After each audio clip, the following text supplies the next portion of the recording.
What's up, everybody? It's your boy Beam here. Today, Apple released iOS 26, and I'm going to be talking about my thoughts on it. Right now, I'm looking at this video from somebody by the name of Brandon Butch, who makes really good videos about like new iOS versions.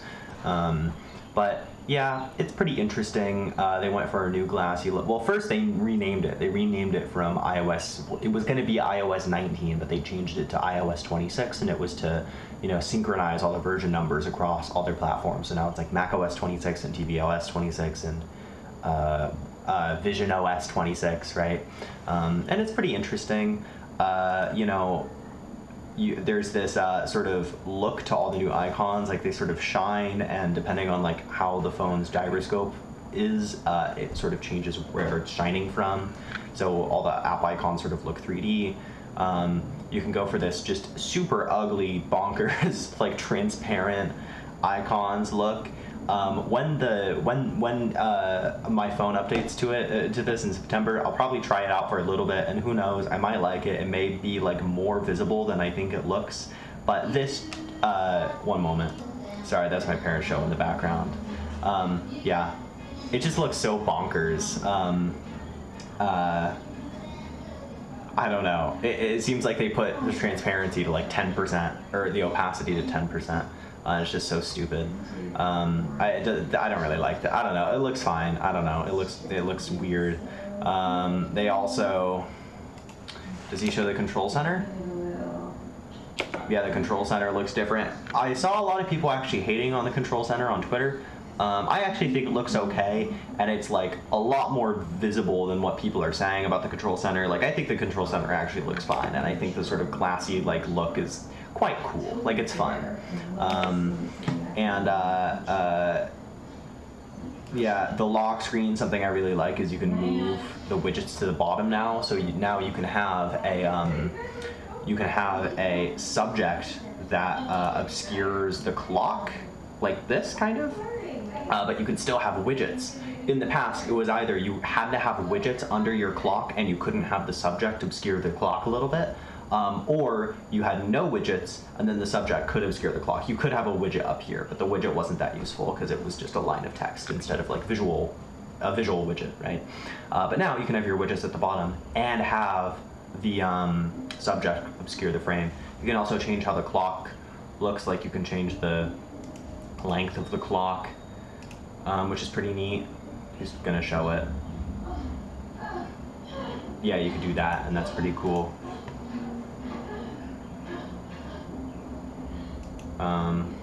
They changed the Messages app, so now you can have like backgrounds. That's pretty neat. I mean, I use Instagram a lot for messaging because that's what a lot of my friends use, and this is a feature that is like a lot of fun, and it is, it's nice because you could tell what chat you're in without even looking at the name of the chat or the thing. Like, it's just sort of constant. The bubbles kind of shine. They have the similar like sort of glassy look. The camera looks way different, which is really nice. I don't know. The people always talk about how bad the iOS camera app is, and I agree. You can really see the glassy look on all the icons, like especially now, like they shine, all of them shine. Like even Reddit or YouTube, like their icons are updated, but they still have like a shiny look to the edges. Yeah, so the camera app is way different. People always talk about how bad the iPhone camera app is. I think it is bad. I personally never had trouble with it, and so from my perspective, it's like, oh, why are they changing it? But I understand, like, it's not very, grandma-proof, and it's cool that they're making it to where, you open it up and it only shows photo or video, right? And everything's blacked out and everything looks normal, and it looks like a camera app instead of like, God, like, yeah, let me open the camera app, right? There is just everything everywhere. It seems like there's like 1, 2, 3, 4, 5, 6 buttons at the top, and then there's 1, 2, 3, 4, 5, 6, 7, 8, 9, 10, 11, 12 buttons at the bottom, and it's terrible. And then if you press one button at the top, it turns into like over like way more buttons at the. It's actually crazy. Okay, it's actually kind of bad. So I'm happy they changed the Photos app. If you switch between these, yeah, it's like a refraction look, which is really crazy. That's crazy. I don't know. I hope this isn't too intensive on the phone. Yeah, the glassy look is particularly noticeable in the music app. Yeah, pretty interesting. Not super readable. I hope they make. I hope they have some sort of like opacity slider or something that they add, but if not, it's fine. It also shows you like when you're going to be charged up to certain percentages, which is something that Android has had for a while, but it's cool that iOS has it.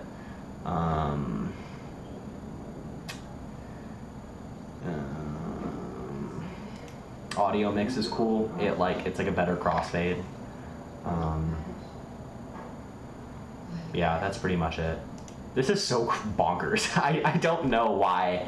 Like, this is crazy. But yeah, that's my thoughts on iOS 26.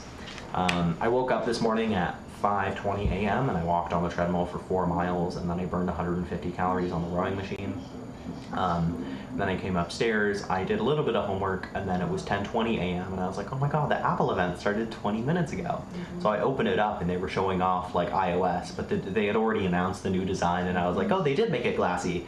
But I was surprised they didn't change the shape of the app icons, which was a pretty consistent rumor throughout all of the iOS 26 leaks. That they said they were going to change it to like maybe like Samsung's icon shape, like sort of a circular square, or just like straight circles, which actually ended up like definitely not being the case later on in the leak cycle. But you know, it's pretty interesting. So yeah, I saw it and it was pretty cool. I texted some friends about it. They're pretty excited. It's cool talking to like normal people about like iOS updates, because you feel like the sort of it's like you're bestowing information upon them. Like it's like you're the only person who knows this, and they ask you all these questions, and I find it very entertaining because it's cool.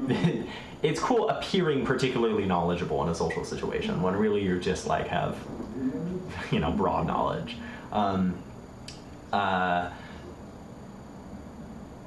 And then, then I did some reading work, and then, I did some history work that involved some reading. Oh, I said I did some reading work. And right now I'm actually working on, right now I pay like $10 a month for iCloud, because we have 2 terabytes with our family plan, but then I add another 2 terabytes for 4 terabytes of iCloud storage, and I use like a third of it, which is crazy, because I use 4K 60 FPS recording like an idiot, and I still don't turn it off because it looks nice, but I'm setting up this self-hosted solution with my NAS server, where it's going to use iCloud PD to sync down to be normal, it's going to use iCloud PD, and it's going to be really nice.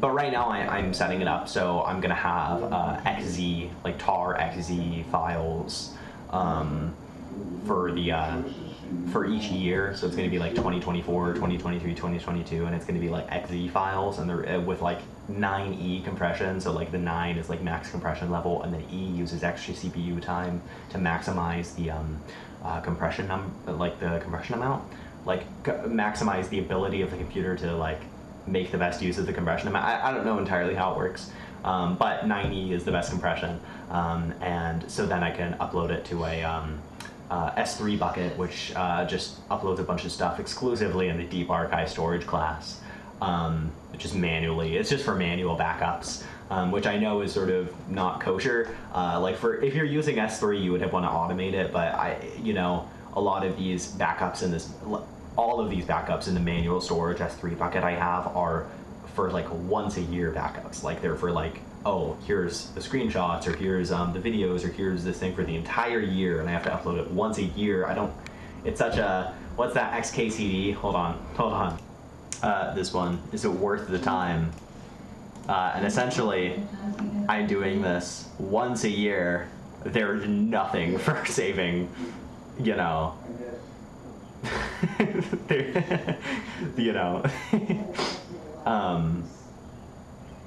yeah, so there's yearly, right? And if I'm doing it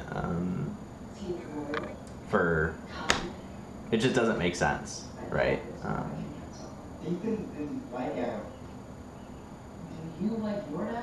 Yeah. Exactly. I can't spend more than, yeah, exactly. Okay. See, it doesn't make sense. I had to make sure. I had to, trust but verify myself. Okay. But yeah, nothing else is really going on. I'm gonna get ready for bed now, and yeah, good night.